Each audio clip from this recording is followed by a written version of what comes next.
Welcome to the reading of the Times Reporter newspaper for Thursday, June 4th. My name is Pam, and let's begin with the area deaths.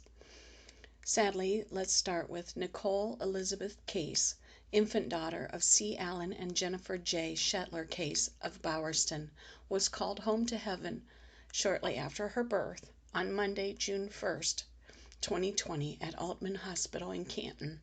A private graveside service will be held. James Edward Dorsey Sr., or Pops, 84, of Massillon, went home on Tuesday, June 2nd.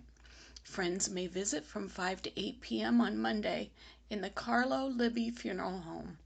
A graveside service will be held at 12 noon on Tuesday at Sunset Hills Memorial Gardens.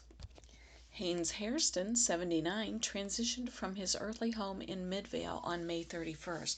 There will be a memorial celebration at a later date. James Pappas, 76, of Newcomerstown, passed away Tuesday, June 2nd at his home. Services will be Friday, June 5th at 7 p.m. at Addie Funeral Home, Newcomerstown, with Ralph Clark officiating. Visitation will be on Friday from 5 to 7 p.m. prior to the service. Mary Elizabeth Rank, 93, of Uricksville, passed away Wednesday, June 3rd at the Community Hospice House in New Philadelphia following an extended illness. Graveside services for Mary will be held on Saturday, June 6th at 11 a.m. at Junaid Hutton Cemetery. Ross Ed Weston II, 77, of Reynoldsburg, Ohio, died in his home Friday, May 29th. In keeping with Ed's wishes, there will be no calling hours or service. Well, friends, that concludes the death notices for Thursday, June 4th. Let's begin with our first article. Thieves hit Newcomerstown water bill payment box. Newcomerstown city officials are investigating the theft of payments from an outside drop box at the water department in May. The box that was vandalized and entered was on a door at the Waterworks Administration Office at 777 East State Street. The drive-up payment box that resembles a mailbox was not affected, according to Mayor Pat Cadell. Video evidence showed 43 payments were made in the time frame during which the vandalism and theft occurred, Cadell said. He said the administration has contacted affected people who could be identified on the video. We can see them, but we don't a lot of times know who they are until we see them again and we can identify them, Cadell said. He hopes to identify the remainder of the affected customers by next week. The mayor and police chief, Gary Holland, did not want to publicize the time frame of the crime to eliminate the possibility that customers could falsely claim to have made cash payments on those days. Holland said it is not known how much cash or how many checks were in the box. Affected customers will know their payments were stolen if their next bills are double the normal amount, Cadell said. Holland said clerks are examining records to find likely victims. The investigation remains open. Cadell apologized if the incident added to anyone's concerns. We've basically held it quiet just because we couldn't identify, and you don't want to put that out there to where the public panics. We've been working on it diligently since day one, Cadell said. Anyone who believes their payment may have been stolen is asked to call the mayor at 740-498-6313, the water department at 740-498-7330, or you can call the police department at 740-498-6161. Moving on, this article is titled Contact Tracing Means Long Hours for Tuscarawas County Health Department Employees by John Baker. In Dover, employees of the Tuscarawas County Health Department are spending long hours monitoring everyone in the county who has come in close contact with an individual who has tested positive for coronavirus. Currently, the health department's emergency response team is monitoring more than 50 people with active cases of the virus, as well as 104 people who have had contact with someone with the disease, says Tuscarawas County Health Commissioner Katie Seward. A total of 572 people outside of New Philadelphia have had close contact with an individual with coronavirus and have had to be monitored. People living in New Philadelphia are monitored by the New Philadelphia Health Department. Close contact is defined as being within 6 feet of an individual with the disease for 15 minutes or more. The members of the county's emergency response team are making daily calls or sending text messages to individuals, making sure they are following isolation and quarantine guidelines and checking to see if they develop coronavirus symptoms. It's been very busy, Seward said. We're working 10 to 12-hour shifts 4 days a week. People are also taking after-hour calls and doing data entry. Everything we do has to be entered into a state database. Prior to the coronavirus pandemic, the health department had just one person who worked on contact tracing, identifying people who had come into close contact with individuals with such diseases as tuberculosis or Legionnaire's disease. As of May 1, that number increased to 9 full-time employees working on contact tracing, she said, free as a public service during coronavirus outbreak. The department also has a full-time nurse, an interpreter, and a seasonal employee who can speak Spanish to communicate with members of Tuscarawas County's immigrant community. Seward said no one has refused to cooperate with a health department employee doing contact tracing. When interviewing someone who has coronavirus symptoms, the health department asks for the names of anyone that person came in contact with 2 days prior to the symptoms developing. For someone who is asymptomatic, they ask for all contacts 10 days before they took a coronavirus test. Those contacts are then asked to self-quarantine themselves for 14 days. Seward said the health department works closely with the employers of people who have the disease to identify possible contacts. It's really kind of surprising that some employers don't have up-to-date contact information for their employees, she said. We like to have that information within 6 to 12 hours, but sometimes it takes 4 to 5 days. That hinders our ability to track all contacts. Those people may not know and brush off the symptoms. Seward noted that all contact tracing is voluntary. We're doing it for the good of the community to make sure we can quarantine symptomatic individuals to keep this from spreading, she said. Moving on. This next article is titled Reckless Driver Damages Tombstones at Uhrichsville Cemetery by John Baker. Several tombstones were damaged Tuesday afternoon at Union Cemetery in Uhrichsville by an apparent reckless driver. Police got a call at about 1:35 p.m. about a black sedan driving recklessly through the cemetery and knocking down stones, according to Uhrichsville Police Sergeant Douglas Hines. Officers arrived a short time later, but witnesses said the vehicle had already left the area. About an hour later, police learned that a vehicle matching the description of the one they were looking for in a ditch along State Route 800 near Freeport, Hines said. Law enforcement from Harrison County were on the scene. The driver of the vehicle, a 34-year-old man from Dover, admitted he had caused the damage in the cemetery, Hines said. Union Cemetery Superintendent John Chapman said most of the stones that had been knocked over had been set back in place on Wednesday. One stone was knocked off its base and found 20 feet away. Another was heavily damaged and can't be replaced. A third stone was cut in half. The driver of the vehicle has been cited for failure to control and leaving the scene of an accident, Hines said. A report will be submitted to the county prosecutor for felony review. Well, this next article is titled County Hall of Fame Banquet Put on Hold. The banquet for the new Tuscarawas County Sports Hall of Fame has been put on hold because of the coronavirus outbreak. The banquet was scheduled to be held June 20th at Buckeye Career Centers. It is tentatively being scheduled to be held in June 2021. Meetings of the organization were suspended in March. We've been meeting for months and we're on the verge of finalizing our first class, said Tom Farbizo, president of the Hall of Fame. We received more than 100 nominations and we're ready to move forward as soon as possible. Classes will be inducted into the Hall of Fame every 2 years, so this is the first event which can be held without changing the schedule.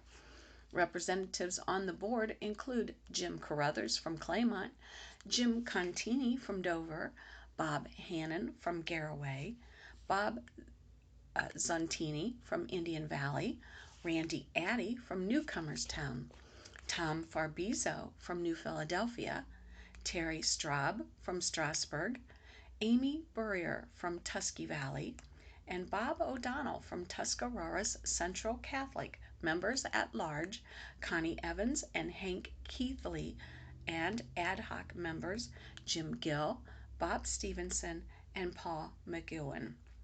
I'm excited about our first class, Farbizo continued. We have a good mixture of players and coaches, living and deceased representatives, and we're covering all sports. This is not just a football and basketball Hall of Fame.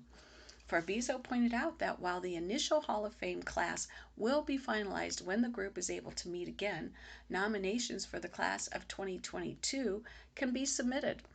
Nominations submitted for the first class do not have to be resubmitted, but will be kept on file for future meetings. Well, our next article, titled TCJF Brings Attention to Elder Abuse. The Tuscarawas County Job and Family Services recently brought attention to the cases of adult abuse and neglect referrals. Adults age 60 and older are at risk of being emotionally, physically, and financially abused or neglected. This does include self-neglect. In 2019, JFS received 331 referrals of adult abuse or neglect. Further investigation by Adult Protective Services found that in most cases, the elder person was suffering from self-neglect, meaning they could not or had difficulty caring for their physical, mental, or financial well-being. APS can approach the court to request measures that will assure the safety of an individual when a professional determines they are unable to make their own decisions. Protective measures put in place also attempt to allow people to remain in their own homes and live as independently as possible. Community services can be accessed to help make this happen. If anyone in the community has a concern that a person over the age of 60 is being abused, neglected, or financially exploited, they are urged to contact APS at Tuscarawas Job and Family Services and report that concern. For more information, you can go to tcjfs.org. This next article is titled, Bicyclist at Fault in a Crash. In Coshocton, a 13-year-old Coshocton boy was taken to Akron Children's Hospital after being injured in a crash on Tuesday. The Coshocton County Sheriff's Office received multiple 911 calls at 4:27 p.m. about a juvenile being hit by a car while riding his bike. Deputies arrived to find the 13-year-old alert and talking. The driver of the vehicle, a 27-year-old Coshocton woman, was at the scene. Emergency Medical Services stabilized the cyclist and took him to the Coshocton County Regional Medical Center to wait for MedFlight, which took him to Akron Children's Hospital for treatment. Deputies determined that the boy was riding his bike without a helmet, eastbound through an alley, and did not stop when he entered the roadway in the 600 block of South 8th Street. The motorist was southbound on South 8th. She hit the bike because she was unable to stop in time. The driver was cited for driving under license suspension. Assisting deputies at the scene were Coshocton County EMS and Prince's Wrecker Service. This accident is under investigation. This next little article is called New Phila Physicals. The New Philadelphia Athletic Department will be unable to offer physicals for the upcoming school year. Athletes are still required to obtain a current physical for the 2021 school year. Physicals must be completed and on file in the athletic department prior to participation in any sports, cheerleaders, or QTs, both high school and middle school. Forms can be picked up outside the high school gym in the box marked Physical Forms and also on the NP Athletics website at www.npschools.org. Click on Athletes and then click on Physical and Participation Forms. Return completed forms to the athletic department mailbox located outside the high school gym door. Please make sure all pages are signed for the physical is valid. Wow, Pricey competes in the junior golf event. Dundee's Sydney Pricey finished second in the girls 11 to 15 age division in the Northern Ohio PGA Junior Golf Series that stopped at Catawba Island Club in Port Clinton on Wednesday. Pricey was second with a 27 over par 99 on the par 72 course. Paige McKendry of Hinckley was first with a 96, and Camille Stevens of Port Clinton was third with a 124. Not bad, young ladies. This next article is titled Summer Cooling Program to Open in Tuscarawas County by Nick McWilliams. The HEAP Summer Program is expected to return for 2020 with an open application period starting in 1 month. The cooling program provides assistance for eligible residents with an appliance or a utility bill payment. Harketus Tri-County Community Services Director Michelle Lucas says the start date is set for July 1st. I still don't know what our income guidelines will be. They certainly won't be lower than what we have been in the past, but it's possible they could be higher. She's also unsure if qualifications will change, such as age or those with a verified health issue. There are still a lot of questions surrounding how the assistance program will be conducted this year, but future updates will be available at www.harcatus.org. Well, some good news. The Tuscarawas Valley Farmers Market opens its 12th season. Farmers, rejoice! The Tuscarawas Valley Farmers Market will open its 12th season on Wednesday, June 10th, between the hours of 3 p.m. to 7 p.m. The Tuscarawas Valley Farmers Market has brought families, neighbors, and local food producers together for the past 12 years. They create an atmosphere for local farmers and consumers to support local agriculture. Consumers have the opportunity to support our local economy by buying produce and products from farmers all across Tuscarawas County. In years past, the Tuscarawas Valley Farmers Market has opened its doors, rain or shine, every Wednesday from June through October. This year is a little bit different, though. Due to the COVID-19 pandemic, the Tuscarawas Valley Farmers Market has made many changes to its policies, much like every other local business.